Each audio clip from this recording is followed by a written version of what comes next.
What the heck is Bitcoin? That's fake money. Dude, that's monopoly money. Dude, that's like internet cash or something. It's like not even real. No, this stuff is real.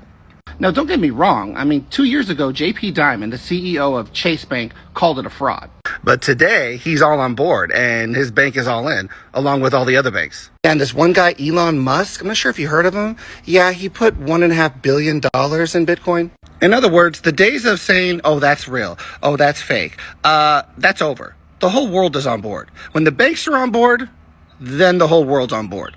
People have been trading this. Billionaires are getting into it. So the real question is, what is it? Because I want a piece of this pie. Babe, I want some pie. No, but on the real, once you agree that it's real, then the real question is, what the heck is it? In this Bitcoin series, I'm about to break down in these episodes what Bitcoin really is. Not funky analogies, what it is. What the heck? So essentially, Bitcoin is digital money. What the heck is digital money? That's the crazy thing. You already know what digital money is.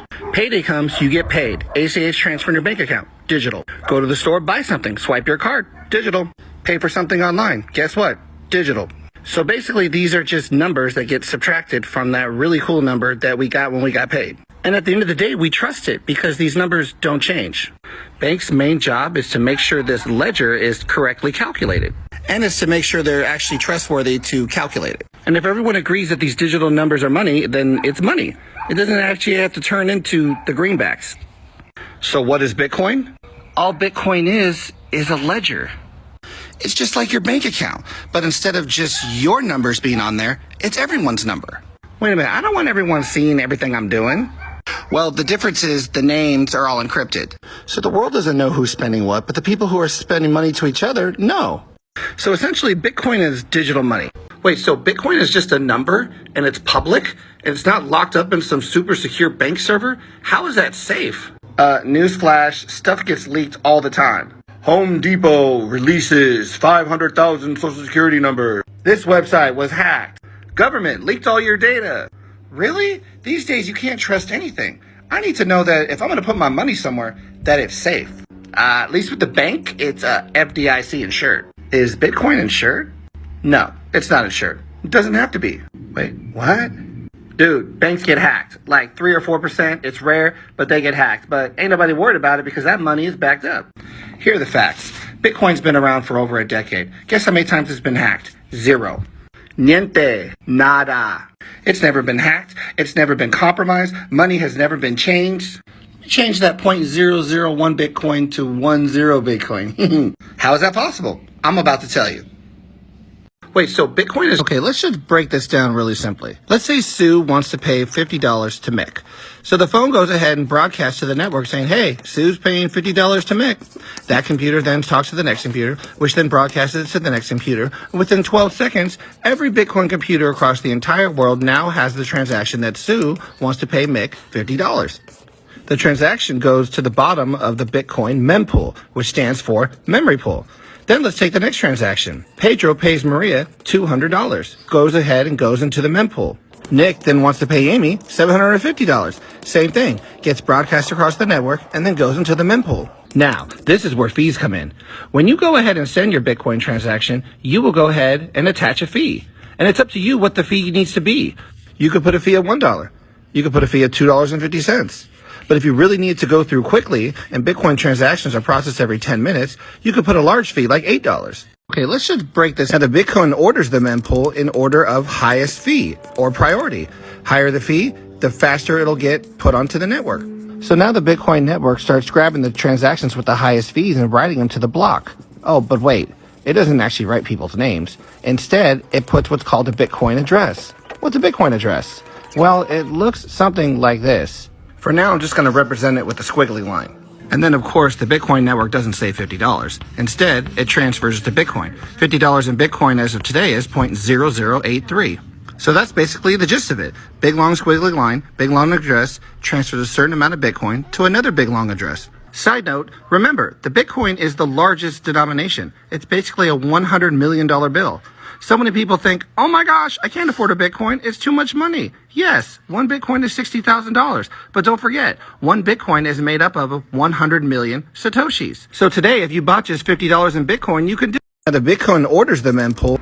Woohoo! So I got my first $100 in Bitcoin. But you're telling me all I have is a public address, which is a big long string of letters and numbers that's attached to a number like 0.0018? Oh, gosh. Okay. Money in a safe, I get that. Secure. Money locked inside a secure server that's controlled by a bank and a bunch of fancy IT people, I may not get that, but I understand that. Money that's just a number that's attached to a public address, which is a whole bunch of numbers and letters that looks like gibberish, how the heck is that safe? Help me here. I thought you were going to explain Bitcoin. Well, to understand this, we got to understand encryption, which always starts with the private key. The private key, like the public address, is another long superstring of letters and numbers, about 70 characters long. For this example, I'm just referencing the public address because I'm not writing a big long string again. Woohoo! So I got my first $100. The private key is basically your password, your super top secret password from hell that you can never remember. That's okay. You don't have to memorize it. This is the key to accessing your funds, just like a password. Now, from the private key, we create the public key. Now, the public key is only used to unlock messages, where the private key is used to lock messages. The public key can be public. If you have a secret message you want to send someone, you take your private key, lock it, which encrypts it, go ahead and send it to all your friends. All your friends have a public key. They can use it to unlock it and actually read the message. Now, this is important. The private key can derive the public key, but you can't go the other way around. You can never get the private key from the public key. It only goes one way, from left to right. And from the public key, you can derive the public address.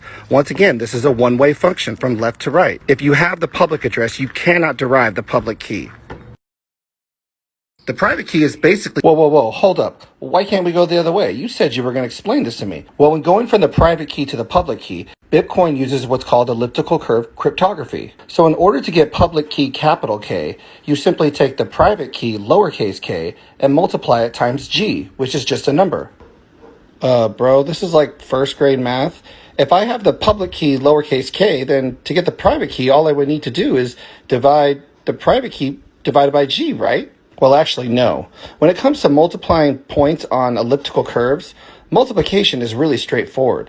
But when it comes to dividing, this literally becomes a mathematically hard problem, meaning the only way to get the answer is to literally guess every single permutation. And when I say every single, I'm talking about a number so large it would take every computer on Earth tens of thousands of years to figure it out.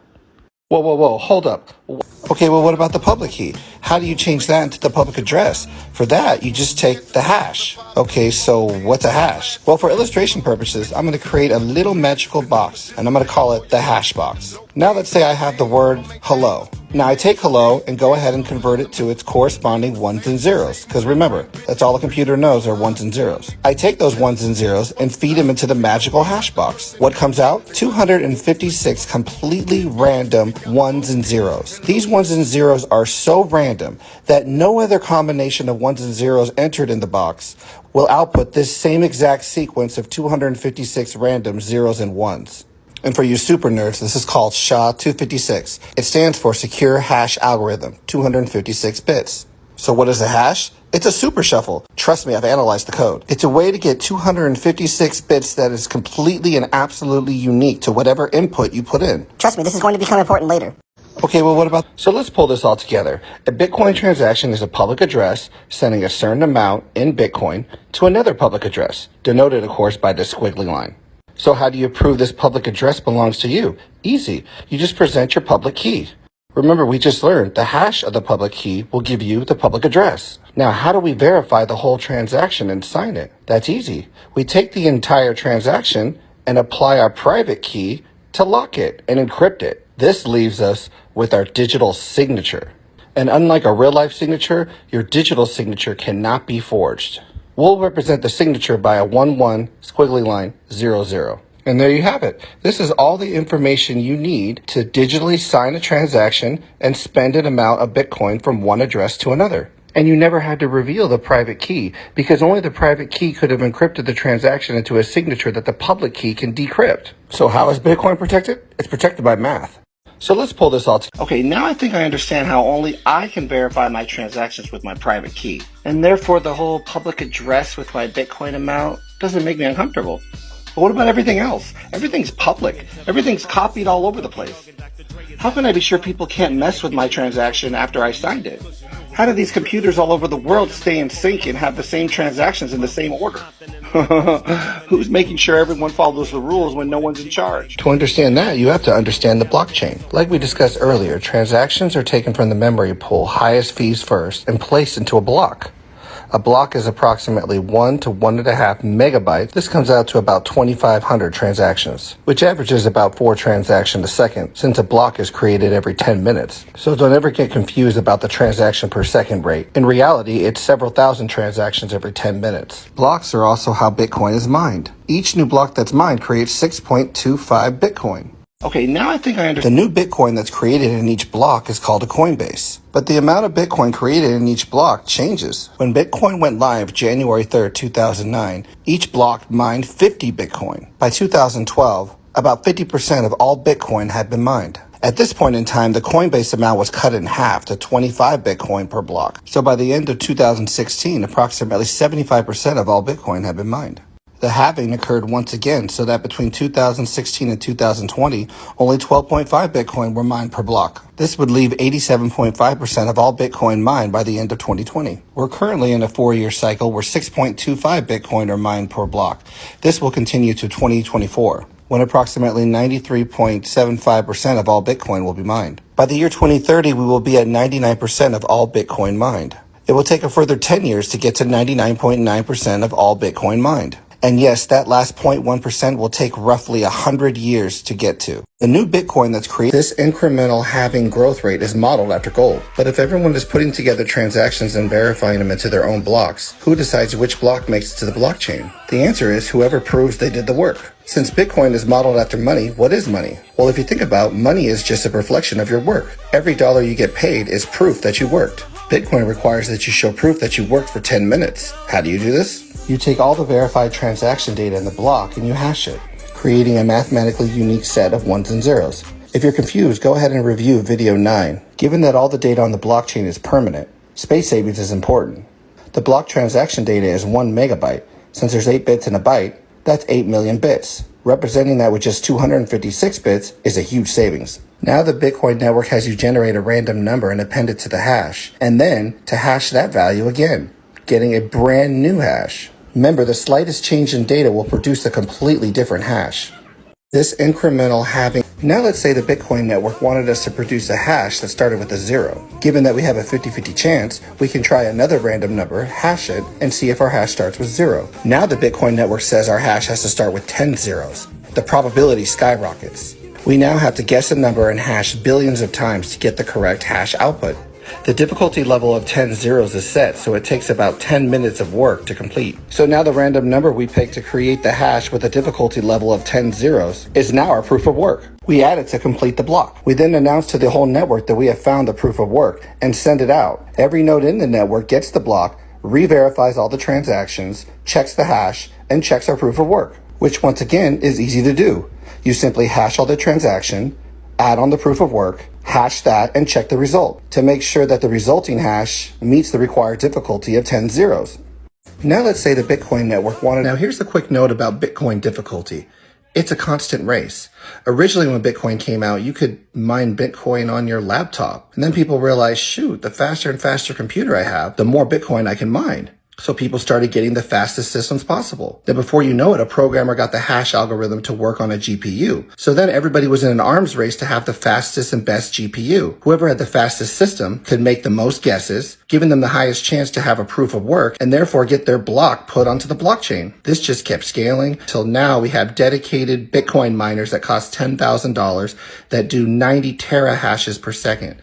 That's 90 trillion hashes per second. So how does the Bitcoin network gauge difficulty? Well, every 2 weeks, it looks back at the average time it takes to mine a Bitcoin. And if it's less than 10 minutes, it raises the difficulty to make it harder. If it's greater than 10 minutes, then it lowers the difficulty to lower the time. It's always trying to adjust to keep the average right. Now here's a quick note about, in my previous video when we built the block, I purposely left something out. Now if you remember, we take a hash of all the transactions in a block, we hash billions of random numbers with that hash in order to get our proof of work, and now we take the hash of this block and put it into the header of the next block. You see, when we take a hash of all the transactions in the block, we're including the header hash from the previous block. This linkage continues one block to another, forming the blockchain. Well, what happens if a hacker tries to change something in a previous block? Any tiny change made to the block, even adding a single zero, will completely change the hash. The attacker will then have to redo the 10 minutes of work in order to find a new proof of work. But the old hash is part of the next block. So now the attacker has to place his new hash into the next block and redo all the work again. The attacker has to redo 10 minutes of work for every block backwards that he tried to change, all the while trying to catch up with all the blocks that are constantly being added. He's never going to catch up. This is what makes the Bitcoin ledger immutable or unchangeable. In my previous video, when we built... I've been searching on TikTok for a while now to find somebody who can explain how this block... What? I just got my first shout out. Thank you, Wyoming Rancher. I've only been on TikTok 5 days, but that's why I'm here. And I promise not to do this with no one else. I'm just doing it with you because you're my first shout out. But yeah, I just got tired of watching people talk about crypto, and this was me. And finally, my wife's like, stop whining and just make your own channel if you think these people don't explain it right. So like any good husband, I listen to my wife. So that's all I'm trying to do is just put real knowledge out there, real facts, none of this wishy-washy, I don't even know what some of these people are talking about. So yeah, keep checking out my channel. I'm a software engineer by trade, embedded hardware engineer by schooling, and I just like to put knowledge out there so people can make informed decisions. And don't worry, Wyoming Rancher, I'm going to get to your question on proof of stake. I've been searching on TikTok. Wait, but what about the 51% attack? Oh, right, that one. The only major attack vector to Bitcoin, and in actuality any blockchain, is a 51% attack. Based on what you know so far, if you have more than 50% of the network's power, conceivably you will be able to win the block every single time. If you had something like 75% of all the network power, you could go back and rewrite blocks in the past, because you would be able to make up the proof of work for all the past blocks and catch up to the current blocks. Of course, this has limits too. Any block that's sufficiently far back in the past is truly immutable. Even a block from a week ago is 1008 blocks in the past. You're not going to catch up from that. So the first thing to understand is that 51% doesn't allow you to change anyone's transactions. And we've already covered why that is. Each transaction is digitally signed by a private key. Well, then what can you do? Well, for one, you can double spend. A double spend is when an attacker spends Bitcoin and then returns that same amount as change to himself, so he can spend it over and over. Wait, but what about the 51% attack? Oh, right, that. The other attack you can do is a denial of service attack. This is when you use your hashing power to flood the network with empty blocks, effectively clogging the network and shutting it down for as long as the empty blocks keep being created. You effectively deny access to the Bitcoin network. Everyone's funds are safe. You're not able to steal anything per se, but the psychological effects on the network could be profound. Now, currently, the immense cost of electricity and maintaining the proof of work algorithm is precisely what protects it against the 51% attack. To put quite simply, it's just too freaking expensive. The most current estimates estimate that it would cost $7 billion to do a denial of service attack for less than an hour. Meaning, even if you were to pour hundreds of billions of dollars, all you could do is deny service for only a set amount of time. After that time was over, the Bitcoin network would be free.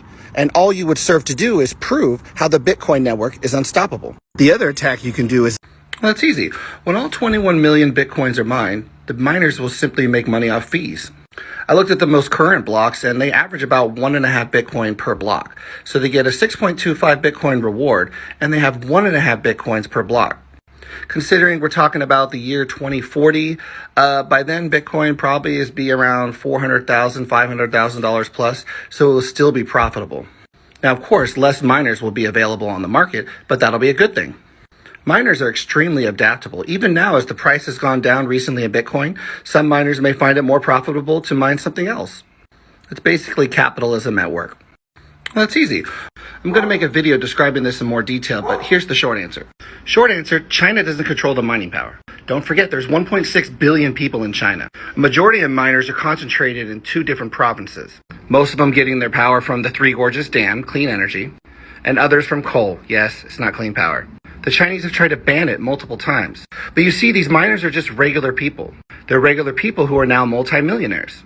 So you have these regular people operating on capitalism, getting into the mining business, blowing up. Now they're multimillionaires. They're bribing the mayor, they're bribing the police, they're bribing local city officials. Everyone's getting a piece of this pie.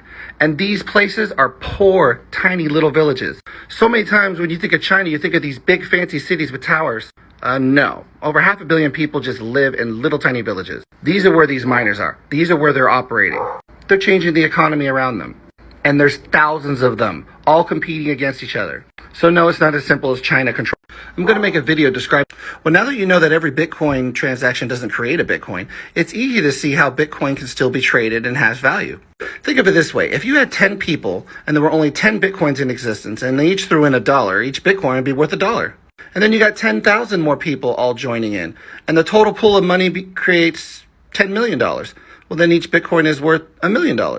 Now remember, a Bitcoin is divisible by 100 million. So you can divide it into much smaller units. Yes, it's theoretically possible for every single Bitcoin to be owned and no one can do anything because everyone's holding on to it. But that's not really likely because the way it goes is if people want it, the value goes up, people sell. Currently, there's still a lot of liquidity in the Bitcoin market, meaning there's a lot available. Over 1 million Bitcoins on exchanges. And even if everyone tried to get them at the same time, the more people want it, the higher the value, people will sell. It's how it works in any market, really. And the government can't print trillions more.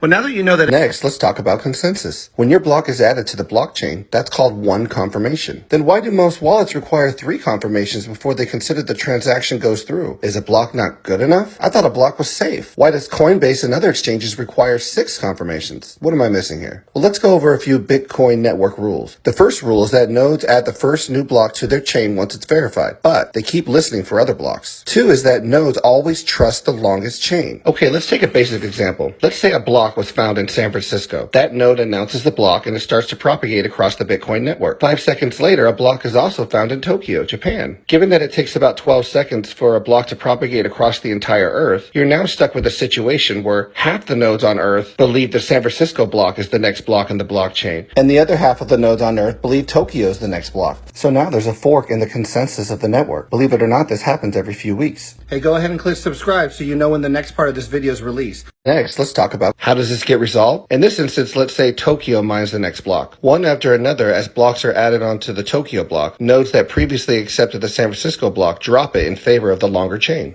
Now what happens if there's another fork? This time a block is found by a miner in New York, and seconds later, a miner in Australia finds a block. Now we have a second consensus fork, which believe it or not happens every few months. This gets resolved the same as before. As blocks are continually added onto one of the chains, the other chains, due to being shorter, are orphaned. A third consensus fork happens every few years. By the time you get to a 5th consensus fork or 6 confirmations, it's statistically never. This is why exchanges and people who play it really safe require 6 confirmations. They don't play. Hey, go ahead and click subscribe so you know when the next part of this video is released. And check out my other videos on Bitcoin so you can catch up.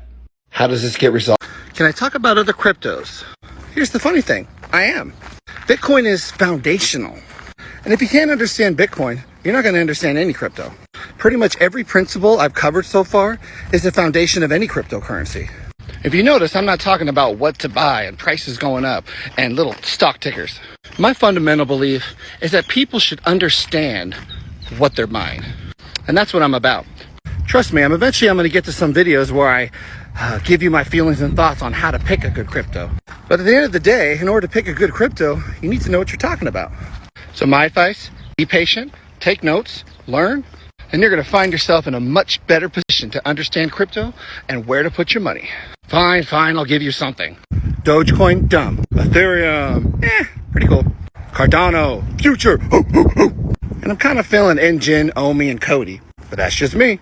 Moral is, Wait, there's Bitcoin smart contracts? Look, we've already learned how one Bitcoin address can be controlled by one private key. But what if we're a business with partners? We want to share control so all of us can control the money and not just one person. Our company has a CEO and 4 board members. Together, we make financial decisions. What can Bitcoin do for us? A lot, actually. For one, we can set up a 5 of 5 multi-sig, meaning it takes all 5 private keys signing off on the transaction in order for it to be valid. Yikes, that's pretty strict though. What if someone loses their key or is sick? We can't access it with 4? No, you can't. But Bitcoin has scripting, meaning we could say that after 30 days has passed, we'll loosen the restrictions to just requiring the CEO and 3 or 4 of the board members to sign off. Oh no, but one of the board members was in a car accident and the other one lost his keys. No problem, because we can add another condition. Like after it's been 60 days, we only need the CEO and 2 or 4 of the board members. Look, I can do this all day, but you get the point. And sorry, not sorry, this really isn't a smart contract like Ethereum. I would call it a smart-ish contract. Still a heck of a lot more useful than just one key controlling the address.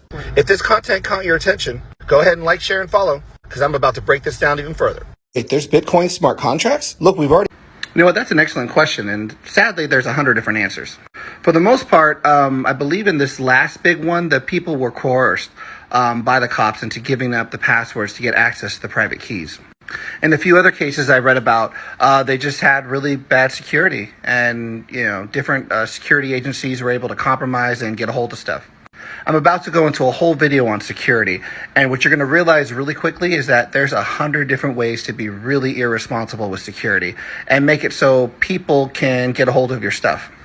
Case in point is this iPhone, which has government-grade encryption. But if you only put a 4-digit password and someone sees you type it in 1234, then you pretty much bypass that encryption and password. So stay tuned for the security series videos to know how you can truly, secure your stuff. But just know that they didn't mathematically break the encryption I covered. Well, the joys of hacking. You know what, that's an excellent question. And all right, now let's talk about Bitcoin security. And it's real easy. Not your keys, not your coin. Wait, there's keys? Do I have my keys? Congratulations, ladies and gentlemen. You just told me. You don't. All right, now that I slapped the stupid out of you, get a paper and pen and take some notes. All right, so Bitcoin security, or considering it applies to all crypto, let's just say crypto security. We'll start with the 4 major types of wallets. We have desktop wallets, mobile wallets, web or hot wallets, and hardware wallets. Now, the central purpose of a wallet is to organize and to keep track of your private keys. And as you learned in a previous episode, the private key derives the public key, which derives the public address, which links directly to your crypto. So what's the most important thing we have to protect? Well, the private key, which is essentially a password, or if we're really being honest, a number. So if we boil down the security of the first 3 types of wallets to who can access it, we're left with basically the whole world, or anyone connected to the internet, basically hackers. But what about a hardware wallet? Who has access to that? Oh, right, basically you, or anyone with physical access plus knowledge of the user-defined PIN code. Right, now let's talk about... So once again, what's a hardware wallet? It's a device that allows you to do a transfer of security. What does that mean? You're changing the digital key you want to protect and changing it to a physical key. So what's a hardware wallet look like? Well, they come in all shapes and sizes, but here's mine. It's called a Ledger Nano X. On first inspection, it looks like a USB, but it's a little bit chunkier. It's got 2 buttons, a right button, and a left button. Press both buttons to equal and enter. So what are some popular hardware wallets? Well, there's the Ledger, Trezor, and Coldcard, along with dozens of others. So what other major advantages do hardware wallets have? Well, for one, the private keys are never ever exposed to the computer or the user. 2, your private keys are never connected to the internet. 3, your private keys are protected by a user-defined PIN code. 4, you can use the screen on the private key to verify transaction amounts and addresses. 5, there's one key to rule them all. Most hardware wallets support thousands of coins. So the Ledger Nano X I'm using supports every coin I have access to. And this certainly makes it easier to back up one key rather than hundreds. So once again, what's a hardware wallet? Good question. It's built into the Bitcoin protocol. Every 2016 blocks, which comes out to 2 weeks if you average 10 minutes a block, every node on the network takes the total time taken for all the blocks over the last 2 weeks and divides it by the expected time of 10 minutes per block, which is, I think, 20,048. And then adjust the difficulty level by multiplying it by that number. And that's how the difficulty level is adjusted. No AI, just simple old-fashioned math, averages and multiplication. Remember, it's built into the protocol. Basically, all right, this is a great question. And considering this is like the 10th time it's been asked, I figured I should give something. Tonight's live stream's already been dedicated to a different topic, but I think I'm going to have a live stream covering this even before I get to a video. But the short answer is there's a lot of misconceptions about quantum computers. The hype that gets picked up is about quantum supremacy and the real power of quantum computers. And given certain problems, it's real. A quantum computer can literally overpower every computer on the earth by a factor of hundreds. But here's the thing, that's only with a particular type of problem.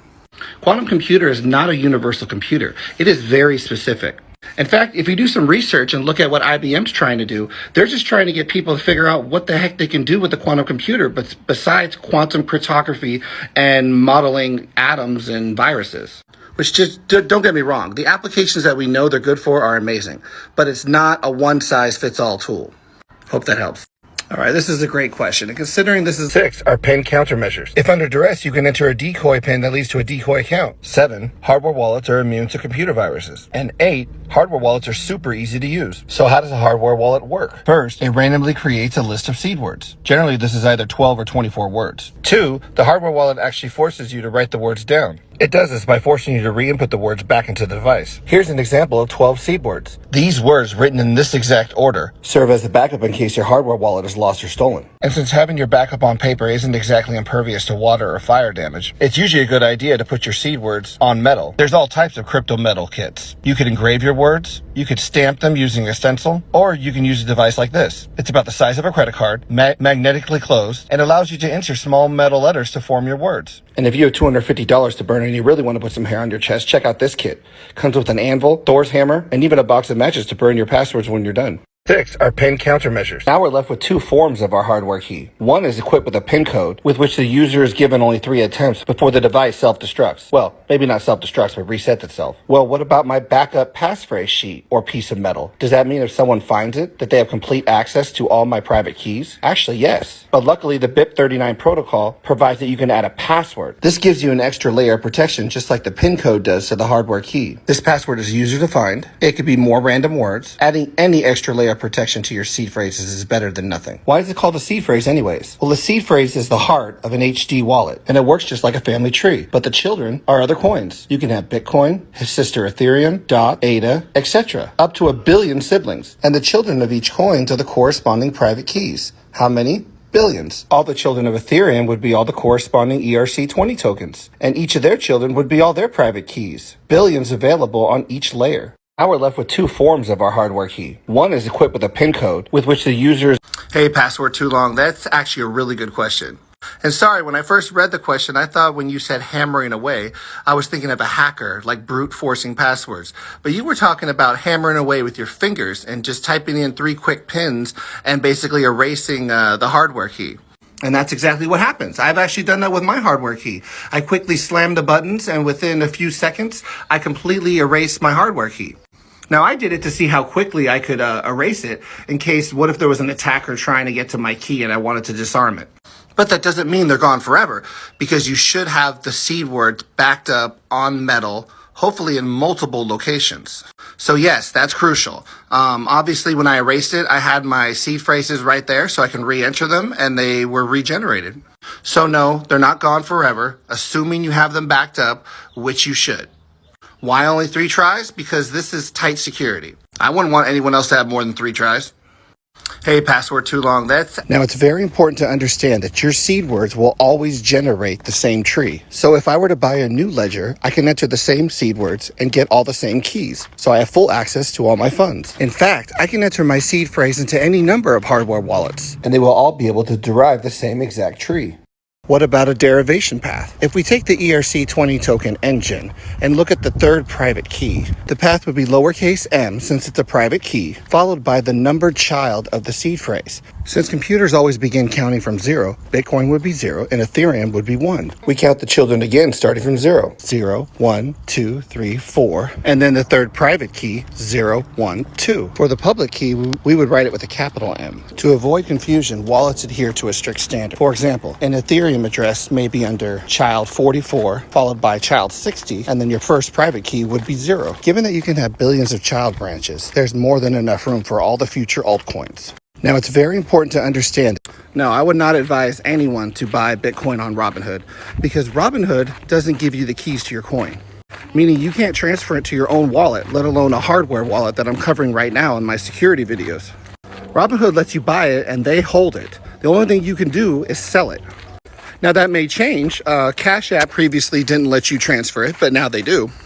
So you just got to keep an eye on it. But I would not buy it from any place that doesn't let you transfer it to your own wallet. Not your keys, not your coin. No, I would not advise.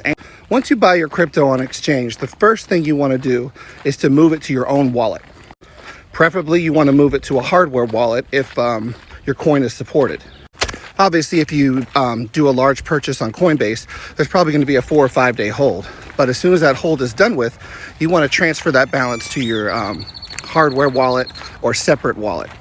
Now, if you're trading, you may not want to, because if you know that you may convert one coin to another, or you're trying to jump on some opportunity, then it's probably best to leave that amount on the exchange, because that's the quickest way you can make these trades. Overall, you want to think of the amount that you have on any exchange as not as safe as being in your own wallet. So if you're a trader, you're definitely going to want stuff on the exchange like USDT or something, so you have high liquidity. But whatever you're holding on to, get it off the exchange and put it on your own hardware wallet.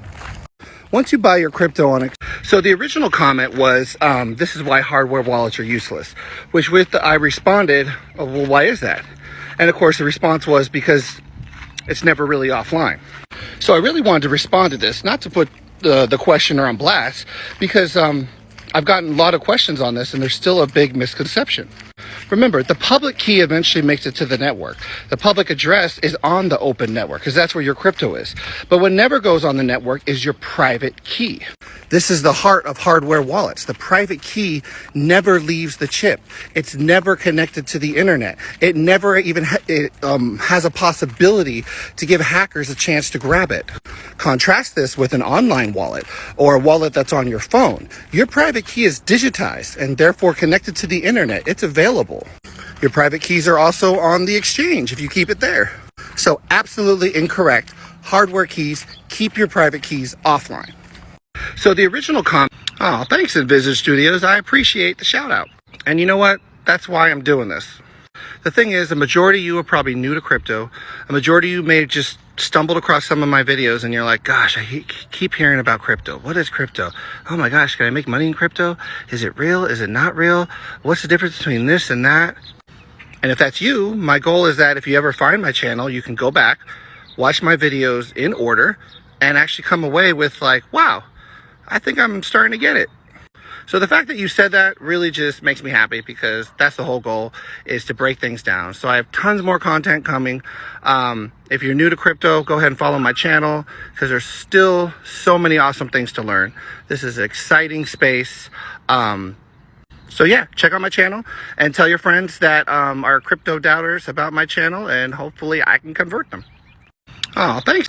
That's an excellent question. And the short answer, there's no way. Remember, you're just sending it to another address. It's almost like you're sending it to another person. But now you're sending it to an address that's controlled by a private key on your hardware wallet. Now, depending on the coins, a lot of coins, super cheap, like $1. Bitcoin has pretty low fees right now. If you're willing to wait like 6 hours, you can do it for a couple bucks. Ethereum, yeah, is what it is. I have no idea what's going to cost you right now. 25 bucks is what it is. No matter what, it's worth it. You know, absorb the fees, get it transferred over. Think of it as a cost of doing business. But in this case, you're protecting your business. Your business is in your coins. Yeah, it sounded cooler in my head.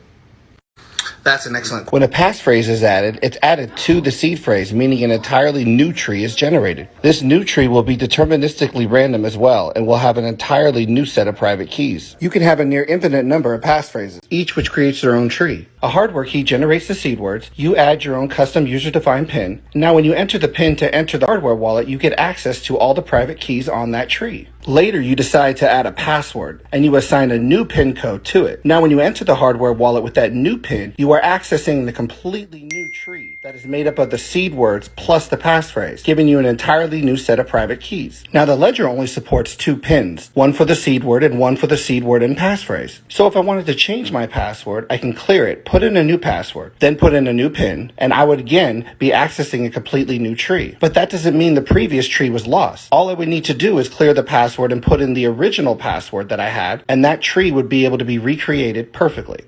This is a secure passphrase. Well, if you're thinking of that password you use to log into pretty much everything on the net, I can tell you this, it's not that. It's certainly not that easy to remember phrase where you turn the O's into zeros and the I's to exclamation points. And heck, you even added some numbers and the exclamation points at the end. No, that's not secure. Stop it. The best passphrase, believe it or not, is 6 to 8 more random words. That's random, people, not 6 to 8 words from your favorite song or your favorite book or anything that's searchable on Google. Look, find a book, open it up to a random page, put your finger in a random spot, write down that word, repeat 6 to 8 times. Random. If you want, put these words on a separate metal plate and store them separately from your seed words. Now, if you're starting to feel like a pirate with a treasure chest trying to keep track of his treasure, I feel you. Then at least do this. Come up with a truly strong password, at least 14 characters long, uppercase and lowercase letters, numbers and symbols, and actually start using the password consistently so you can actually learn it.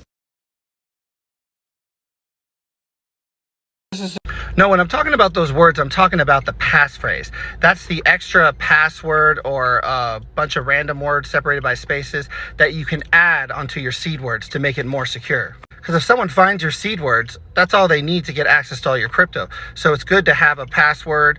Obviously, you want to make it a strong password or 6 to 8 random words. But technically speaking, you can make your own seed phrase. Now, you have to use seed words that are from the 2048 word dictionary, but that's just a bad idea. Why? Because you want the words to be completely random. So it's best to use a mathematical way to do it. So just grab a book, thump your finger down, whatever word your finger is pointing to, write it down, do that 6 to 8 times, and you pretty much have a good passphrase to add on to your seed words. Of course, you're going to have to back that up too, which may be too much. So just put on a good password, start using that really good password so you can actually memorize it. And in case you're wondering why all the wallets only let you store the first 4 letters of the word, fear not. You see, all the words come from a dictionary of 2048 words. You can easily Google it by searching for BIP39 seed words. BIP standing for Bitcoin Improvement Protocol. You see, the first 4 letters of each and every word on this list is unique. So even when restoring your seed words, you never have to enter more than the first 4 letters. And if 12 or 24 words from a fixed dictionary of words doesn't seem secure enough, you think, oh no, what if someone else has the same seed words as me? Well, consider this. With just 12 seed words, the odds of that happening are 1 in 5.4 thousand billion. Or if you really want to get fancy, that's 5.4 duodecillion. Geez, that sounds like a disease. Yeah, that's 40 zeros. Go to 24 words and that's 80 zeros. And whether you choose 12 or 24 words, they go through the same key stretching algorithm, giving you a 512-bit number. We're talking about the number of atoms in the universe. Moral of the story, although it may not feel like 12 words is a lot, it's more than enough.